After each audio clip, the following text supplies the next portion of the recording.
And southwest Missouri begin cleanup after a tornado touches down this morning, causing serious damage. And a three-car crash at 7th and Joplin left two vehicles needing a tow after one hit the community clinic building. KOAM News at 10 is next.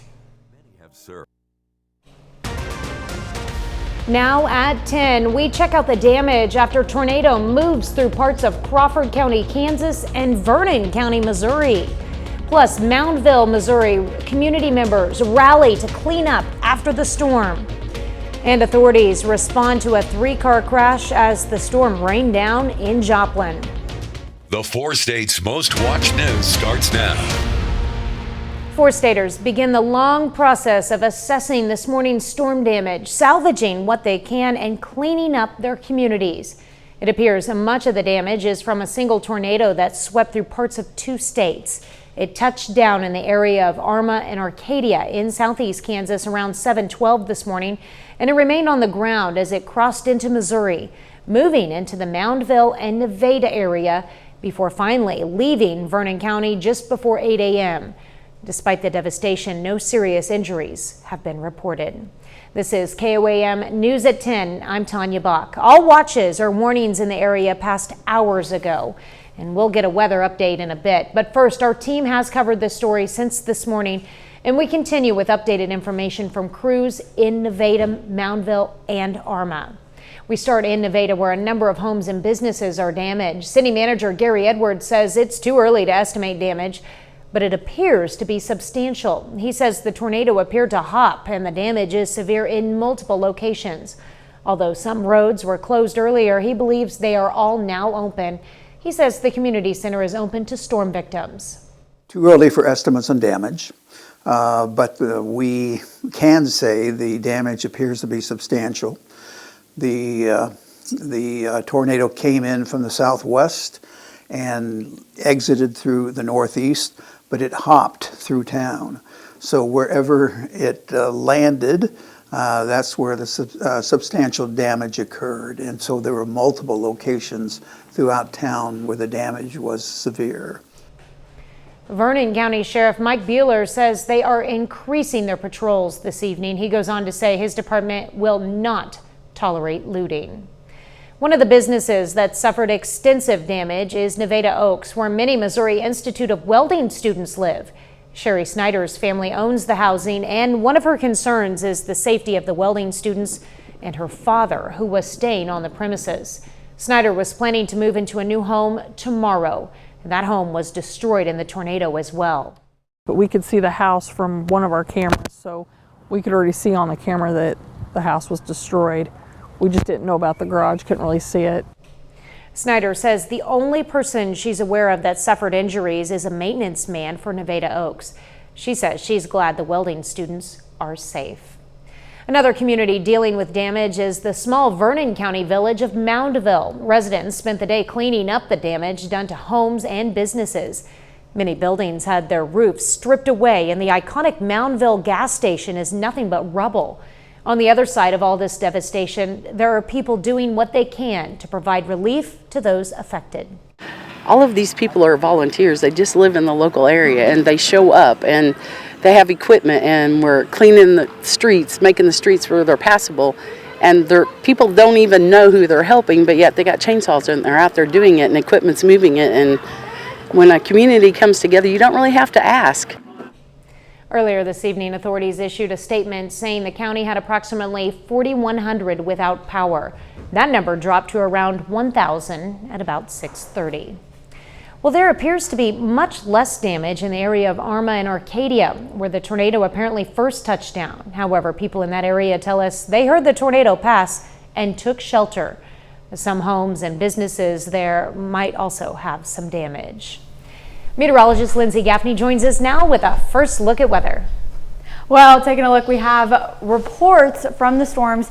National Weather Service already did their survey. EF1 tornado that went through Arcata, Moundville, and Nevada, and our second tornado that's just outside of our area has been surveyed by the National Weather Service as well as an EF0. Now, there were sirens that went off in the Webb City area early this morning, reports of a tornado touchdown in the Joplin airport. However, there was no damage found, so most likely we're just looking at a funnel cloud.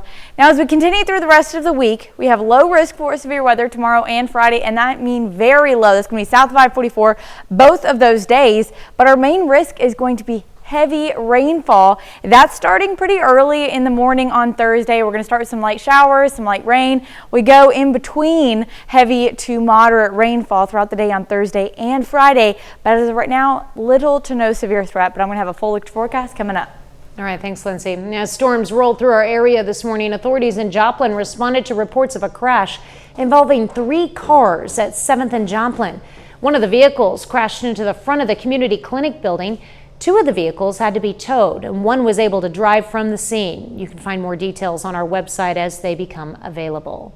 And authorities in Seneca, Missouri responded to reports of a fire early this morning. Multiple agencies arrived to find a fire at the former veterinary clinic at Highway 43 and Kentucky Road. Crews found 2 other buildings were fully involved, and there are no reports of injuries. The veterinary clinic closed a number of years ago. Car sales climb ahead of the latest round of tariffs. That story's coming up, but first, Liberation Day. President Trump calls the U.S. trade deficit a national emergency as he announces sweeping new tariffs. I'm Erica Brown at the White House with more on that and concerns about the impact on consumers. President Trump has declared today Liberation Day as he rolls out tariffs to punish countries that tax U.S.-made goods. The tariffs go into effect over the next week and will not apply to Canada or Mexico, countries currently facing different U.S. tariffs. Erica Brown has the latest from the White House. For decades, our country has been looted, pillaged, raped, and plundered by nations near and far, both friend and foe alike. In the White House Rose Garden, President Trump announced sweeping new global tariffs on all U.S. imports, including a baseline 10% tariff on goods from all U.S. trading partners and higher reciprocal tariffs on dozens of nations that have trade surpluses with the U.S. But such horrendous imbalances have devastated our industrial base and put our national security at risk. The president held up a chart showing China facing a 34% tax on goods it exports to the U.S. For the European Union, it's 20%. Reciprocal tariffs will start at half of what each country is taxing the U.S. If you want your tariff rate to be 0, then you build your product right here in America. President Trump said the U.S. trade deficit was a national emergency, and his plan will boost the economy and bring manufacturing jobs back to the U.S. We will pry open foreign markets and break down foreign trade barriers. And ultimately, more production at home will mean stronger competition and lower prices for consumers. White House officials say the new tariffs could boost government revenue by up to $700 billion a year and could allow them to reduce the national debt and lower income taxes. Senate Minority Leader Chuck Schumer said the tariffs are, quote, a disaster for the average American family. They may not be able to afford that new drug that grandma needs. They may not be able to take that vacation they were planning for a year. Some economic forecasters say the revenue will be significantly lower than projections and warn tariffs will drive up the price of goods for American consumers. Erica Brown, CBS News, the White House. Well, just this evening, the Senate passed 51-48, a Democratic-based resolution that would end the emergency declaration that President Trump signed in February implementing tariffs on Canada.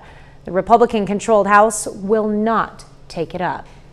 Major car makers are reporting record sales ahead of President Donald Trump's 25% tariffs on foreign cars and auto parts. These tariffs, as we reported, are set to kick in this week. Hyundai says it sold more than 87,000 units in March, a 13% jump, while Ford says its sales jumped 19% last month. A little later, the stars shine a little dimmer as Hollywood says goodbye to actor Val Kilmer. And after severe weather this morning, we have more rain chances for the rest of the week. I'm going to have those details right after this.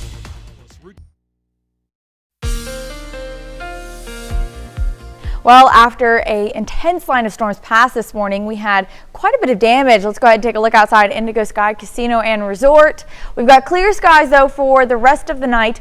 That system is moved out to the east, wreaking havoc up into Kentucky and even into Tennessee. You can see that line is a lot stronger out there. Now, a lot of tornado warnings went off in eastern Missouri, eastern Arkansas. It has been a very damaging line of storms. Now, we're heading into the rest of the week. We have quite a bit more rain chances. You can see it spikes after about 8 a.m., but we might have some light showers until then. Now, those are going to start about 5, 6 in the morning. Not a severe threat. You can see slight risk down in Texas, southern parts of Oklahoma, Arkansas, Tennessee, and into Kentucky. And then that elevated risk, mostly Arkansas and into Tennessee. But we are in just this little marginal risk south of I-44. Might get some thunderstorms down there, but really we're looking fantastic for the next couple of days outside of the heavy rain. That is our one big concern over Thursday, Friday, and even into Saturday is going to be the heavy amount of rainfall, especially some of the areas that have seen roof damage from the winds, from the tornadoes that have hit, and just the damaged homes in general. Heavy rainfall consistently Thursday through Sunday is still going to be quite not so great. So we're heading in 7:30 in the morning, widespread rainfall. A few thunderstorms kind of embedded in this system. This is now noon, so this is all through the morning hours on Thursday, but it's not going to be severe. Maybe some patches of really heavy rain, little rumbles of thunder, but that passes. Then we have widespread lighter showers throughout the afternoon on Thursday, kind of clearing out by mid-evening into late evening. We have overnight hours, mostly just cloudy, but rain calms down for a moment. But by 5, 6 a.m. in the morning on Friday, more rain starts pushing into the west. Taking a look south of Bonita, south of Miami, and into Bella Vista, you can see an isolated thunderstorm that is looking pretty hefty there. And that could be a hail risk. That's going to be our one big risk on Friday, is the potential to see large hail. Now you can see it passing again, stay south of I-44, and we have that a marginal risk again on Friday, which we'll look at in a moment, in the same area south of I-44. Clipping the Joplin area, but it is still just that level 1 out of 5 risk. And then you can see scattered thunderstorms continue. This is now only 8:30 in the morning, so these are going to be both heavy morning rain systems. And then as we continue through the day, widespread lighter showers, but still a couple of isolated thunderstorms embedded in some of that. And that's going to continue through most of the day and afternoon on Friday. But again, our severe risk stays south and to the east of us. We still have that marginal risk, again clipping the Joplin area, south of Pittsburgh, south of Nevada, but heavy rainfall is our big concern over the next 24 to 48 hours, actually all the way until early Sunday morning. Chanute maybe getting up to an inch, but Joplin area 2 to 3 inches, Bentonville area 3 to 4 inches of rain, so quite a bit of rainfall, especially south of I-44. Flash flooding, just flooding in general. There is a flood watch for some areas south of I-44, but flash flooding is going to be what we're focused on over the next couple of days. Luckily not really seeing a tornado threat, maybe a little bit of a hail risk there on Friday, but I mean overall it's just going to be the heavy rainfall.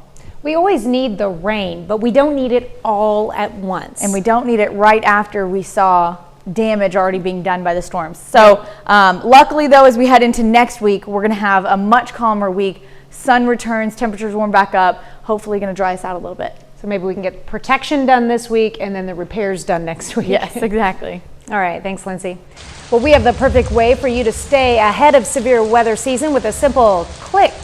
Just scan this QR code with your phone and head straight to the weather resources page of our website, where you can find information on storm shelters, weather updates, closings, road conditions, and more. The weather resource page on KOAMNewsNow.com. Still ahead, a Labette County senior signs with Coffeyville Community College football. And Carl Junction and Seneca High School baseball square off in Monette. John Dales has those stories and more up next in sports.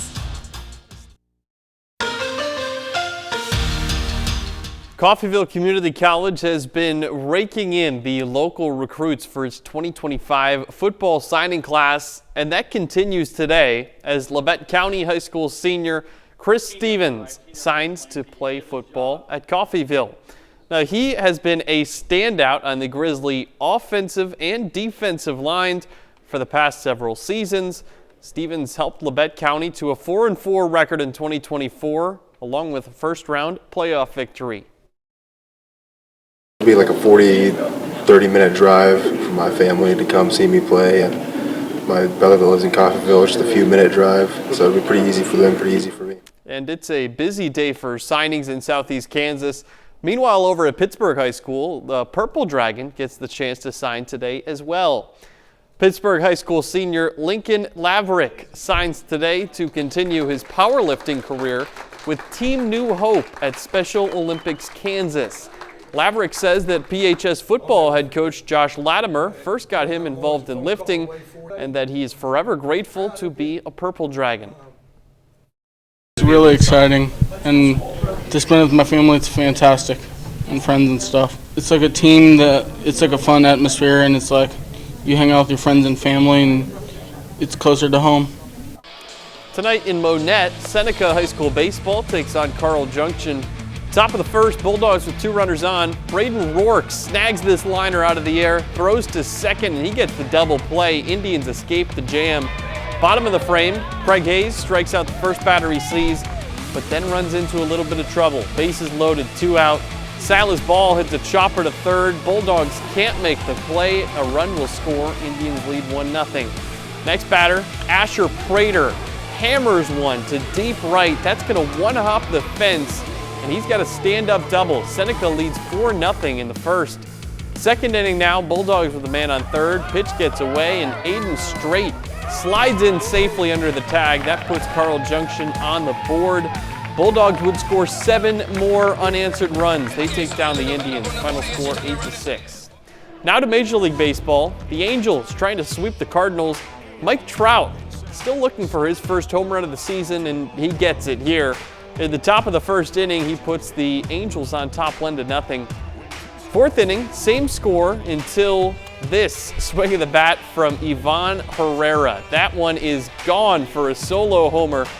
Just like that, we're tied at 1, and we'd hear a lot more from him. In fact, 6th inning, here he is, Herrera back at the plate, absolutely massacring this pitch, deep and gone for his second home run of the afternoon. Redbirds up 3-1.